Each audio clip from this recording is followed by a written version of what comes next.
In front of me is REALME 8, and let me show you how to change language on the following device. So first of all, let's open the list of all apps and go to Settings.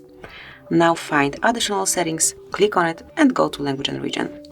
And here you can smoothly click on Add a Language, and from this list just pick the language that you would like to apply. So let me pick, for example, Filipino. Now slide it up to the first place.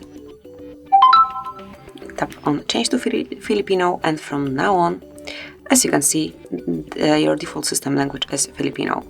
Whenever you would like to change it again, just go to Languages and input one more time, remove unnecessary languages by tapping on More, then mark